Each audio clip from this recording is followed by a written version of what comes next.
वकील और जज के बीच का रिश्ता सिर्फ कोर्ट रूम का प्रोफेशनल अरेंजमेंट नहीं होता, ये सिस्टम का बैकबोन होता है। और जब इसी रिश्ते में टकराव आ जाए तो सवाल सिर्फ एक इंसान का नहीं रहता, पूरी जुडिशरी की डिग्निटी का सवाल बन जाता है। आज हम बात करेंगे एक ऐसे एक्सप्लोसिव कंटेम्प्ट मैटर की जहां सुप्रीम कोर्ट ने सीनियर एडवोकेट यतिन ओझा को the final act of forgiveness. लेकिन वार्निंग भी उतनी ही डेंजरस थी। कोर्ट ने प्रैक्टिकली कहा, गलती दोबारा हुई तो पूरी कन्विक्शन वापस एक्टिवेट हो जाएगी। ये केस शुरू हुआ था 2020 में। कोविड पीरियड चल रहा था, कोर्ट्स वर्चुअल मोड में काम कर रही थी। इसी दौरान सीनियर एडवोकेट या अभी एक्स सीनियर एडवोकेट कह लें ने यतिन ओझा ने गुजरात हाई कोर्ट रजिस्ट्री की फंक्शनिंग को पब्लिकली क्रिटिसाइज किया और एलिजिडली उसे कहा गैम्बलिंग डेन। बस यहीं से शुरू हुआ institutional storm. Gujarat high court ने इसे जुडिशरी की डिग्निटी पर डायरेक्ट अटैक माना। Result, criminal contempt proceeding, senior advocate designation withdrawal और बार वर्सेस बेंच का मेजर कंट्रोवर्सी।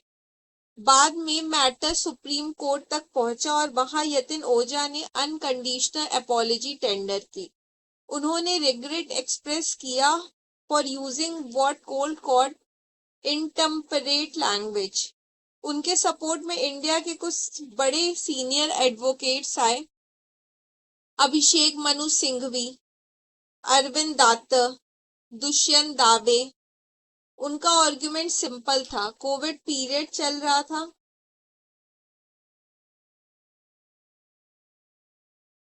क्योटिक माहौल था, लॉयर फ्रस्ट्रेशन में थे, स्टेटमेंट चार्ज एटमॉस्फेयर में दिए गए थे, इंस्टीट्यूशन को इंसल्ट करने की इंटेंशन से नहीं। लेकिन सुप्रीम कोर्ट ने उस वक्त एक बहुत इंपॉर्टेंट ऑब्जर्वेशन दी।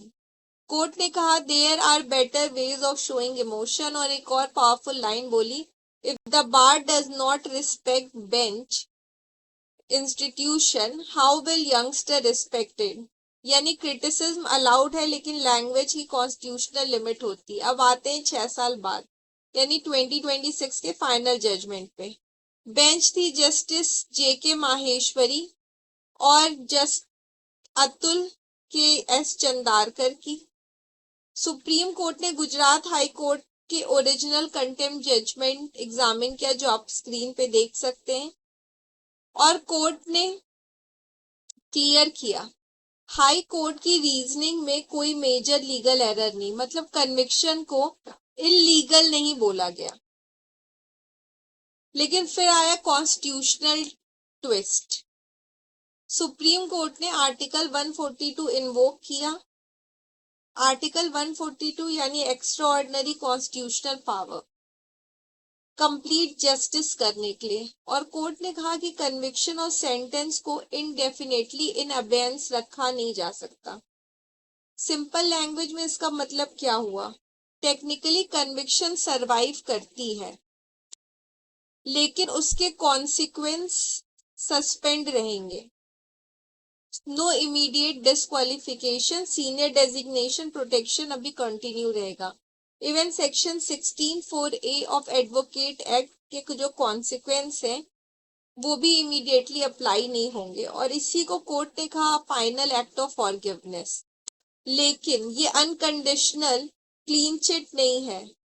सुप्रीम कोर्ट ने एक बहुत स्ट्रॉन्ग वार्निंग भी दी। कोर्ट ने कहा, अगर फ्यूचर में सिमिलर मिसकंडक्ट हुआ तो Gujarat high court supreme court के सामने एप्लीकेशन फाइल कर सकती है और पुरानी कन्विक्शन और पनिशमेंट को रिवाइव करवा सकती है। यानी कॉन्स्टिट्यूशनल सस्पेंडेड स्वॉर्ड। कोर्ट ने और भी डायरेक्शन दिया, गुजरात हाई कोर्ट हर 2 साल में यतिन ओझा के कंडक्ट का रिव्यू करेगा, अंडरटेकिंग कंप्लायंस एग्जामिन की जाएंगी। मतलब कोर्ट ने एक इंटरेस्टिंग मॉडल कास्ट किया, कंडीशनल जुडिशियल फॉरगिवनेस। अब एक और इम्पोर्टेंट इशू था यतिन ओझा की जो सीनियर डेजिग्नेशन है उसके बारे में। सुप्रीम कोर्ट ने क्लैरिफाई किया कि Gujarat high court independently reconsider कर सकती है कि सीनियर गाउन रिटेन करना है या विड्रॉ। और 2024 कंट्रोवर्सी को सेपरेटली एग्जामिन किया जाएगा।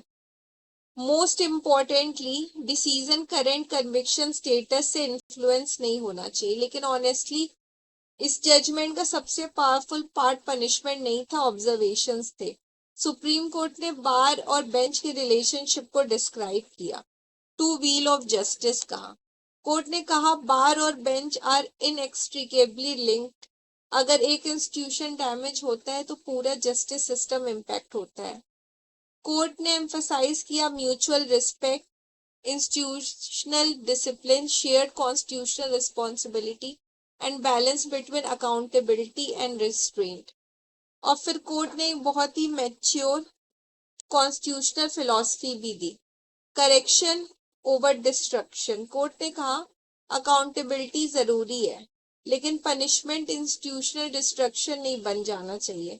जुडिशियल मैग्नामिटी का मतलब होता है restrain, corrective guidance, share attribution से बेटर है। और फिर एक लाइन बोली जो शायद इस जजमेंट की सोल है, the majesty of law survive through institutional grace, यानी लॉ सिर्फ पनिशमेंट से सरवाइव नहीं करता, कभी कभी फॉरगिवनेस भी इंस्टीट्यूशन को स्ट्रॉन्गर बनाता है। अब सवाल ये है, क्या ये जजमेंट फ्यूचर कंटेम्प्ट ज्यूरिस्प्रूडेंस को इम्पैक्ट करेगा? काफी पॉसिबिलिटी है, क्योंकि ये केस टच करता है कंटेम्प्ट लॉ, लॉयर्स की free speech limit, institutional discipline और आर्टिकल 142 जुडिशियल फॉरगिवनेस, बार बेंच रिलेशनशिप। और ओवरऑल मैसेज क्या था? सुप्रीम कोर्ट डिग्निटी और रिफॉर्म के बीच में एक बैलेंस क्रिएट करना चाहता है, ना कंप्लीट डिस्ट्रक्शन ना कंप्लीट इम्यूनिटी, बस एक फाइनल अपॉर्चुनिटी। और शायद इसी जजमेंट का टाइटल प्रैक्टिकली खुद कोर्ट ने दे दिया है, कह के final act of forgiveness.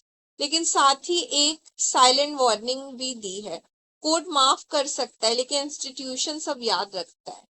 For more such legal analysis, please like, share, subscribe Lawful and don't forget to press the bell icon.